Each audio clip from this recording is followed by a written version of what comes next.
অভিষেক বন্দ্যোপাধ্যায় কি সত্যি প্রতিদ্বন্দ্বিতা করতে চলেছেন ২৬-এর বিধানসভা নির্বাচনে?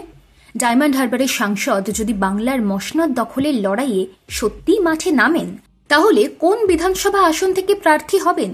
গত রবিবার বিজেপি সাংসদ তথা কেন্দ্রীয় শিক্ষা প্রতিমন্ত্রী সুকান্ত মজুমদার এমন মন্তব্য করেছেন, যা নিয়ে চলছে বিস্তর চর্চা। সুকান্তের কাছে খবর, আগামী বিধানসভা ভোটে নন্দীগ্রাম কেন্দ্র থেকে প্রতিদ্বন্দ্বিতা করবেন অভিষেক। তারপরই জল্পনা মাথাচাড়া দিয়েছে। প্রাক্তন রাজ্য বিজেপি সভাপতির দাবির কি আদৌ কি কোনো সারবত্তা আছে? এই প্রশ্নও উঠে এসেছে স্বাভাবিকভাবে। যা রটে তা কিছু তো বটে।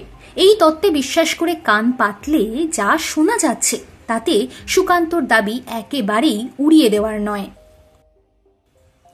রাজনৈতিক ভবিষ্যৎবাণী যদিও অনেক যদি কিন্তু হয়তোর উপর নির্ভর করে, তবু বর্তমান পরিস্থিতিতে এই সম্ভাবনাকে একেবারে গল্পের গরু বলে গাছে উঠিয়ে দেওয়ার জো নেই। চায়ের কাপে তুফান তোলার রসদ জুগিয়ে বালুরঘাটের সাংসদ সুকান্ত বলেছেন, আমার কাছে খবর অভিষেক বন্দ্যোপাধ্যায় এবার নন্দীগ্রাম আসনে দাঁড়াবেন। সেই জন্য নিজের পোঁ ধরা অফিসারদের ওই জেলাতে ট্রান্সফার করা হচ্ছে। ওর উপমুখ্যমন্ত্রী হওয়ার খুব শখ। সেই উপমুখ্যমন্ত্রী হওয়ার জন্য উনি নন্দীগ্রাম বিধানসভা আসনে দাঁড়াবেন বলে খবর আছে।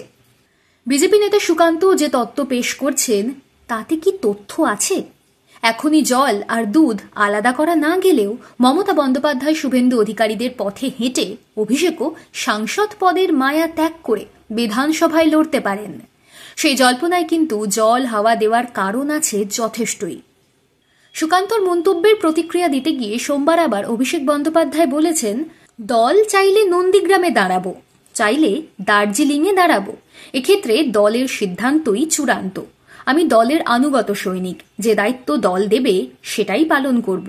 ওটা আমাদের দলের ব্যাপার, আমাদের উপর ছেড়ে দিন। টুইস্টটা কিন্তু এখানেই দেখতে পাচ্ছেন রাজনীতির কারবারিরা।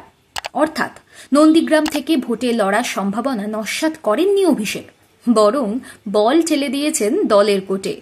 তার উপর আবার নন্দীগ্রাম থেকে ঘন ঘন ফোন আসছে ডায়মন্ড হারবার মডেলে গড়ে তোলা হোক এলাকাকে। নন্দীগ্রামের দুটি ব্লকের নেতাদের সঙ্গে অভিষেক আলাদা করে বৈঠকও করেছেন। সমস্ত কিছুই যেন হাওয়া দিচ্ছে জল্পনার পালে। তবু রাজনীতি তো নানান ছোট বড় বিষয়ে ঠিক ঢুকে পড়ে। যেমন এক্ষেত্রে আসছে অতীতের গল্প। ৫ বছর আগে নন্দীগ্রামে প্রেস্টিজ ফাইটে শুভেন্দু অধিকারীর কাছে হার মানতে হয়েছে স্বয়ং তৃণমূল সুপ্রিমো মমতা বন্দ্যোপাধ্যায়কে। এহেন প্রতিকূল পিচে অভিষেক ব্যাটিং করার সিদ্ধান্ত কেন নেবেন? দলের অবিসংবাদিত পরবর্তী মুখ অভিষেক যদি সরকারে আসতেই চান, তাহলে তো রেকর্ড ভোটে জেতা ডায়মন্ড হারবারের অন্তর্গত ৭টি বিধানসভার যে কোনো একটা আসন তো ছিলই। কিন্তু না, নন্দীগ্রাম পুনরুদ্ধারই শুধু নয়, প্রতিপক্ষের সবচেয়ে মূল্যবান ঘোড়াকে মাটি ধরাতে দলের সেকেন্ড ইন কমান্ডকে বিধানসভার অলিন্দে পাঠাতে চায় তৃণমূল। এর সঙ্গে অন্য আরেক তত্ত্ব উঠে আসছে। শুভেন্দুকে নন্দীগ্রামে ব্যস্ত রাখাও তৃণমূলের অন্যতম কৌশল। অধিকারী বাড়ির মেজ ছেলে যেভাবে মমতাকে হারানোর হুঁশিয়ারি দিচ্ছেন, তাতে অভিষেকের মতো হেভিওয়েট কাউকে পাঠিয়ে শুভেন্দুকে নন্দীগ্রামের বৃত্তে আটকে রাখতে না পারলে ভবানীপুর আসনও আর তৃণমূল তথা দলনেত্রীর জন্য নিরাপদ না থাকার সম্ভাবনা। অতএব এক ঢেলে দুই পাখি মারতেই কি জমি আন্দোলনের কুরুক্ষেত্রে অবতীর্ণ হবেন তৃণমূলের সেনাপতি? তত্ত্ব বা সমীকরণ যাই আপাতত কপচানো হোক না কেন, নন্দীগ্রামের অভিষেক বনাম শুভেন্দু টক্কর হতে চলেছে তা নিশ্চিত করে বলা মুশকিল। ওই যে রাজনীতিতে বলে, না আচালে বিশ্বাস নেই।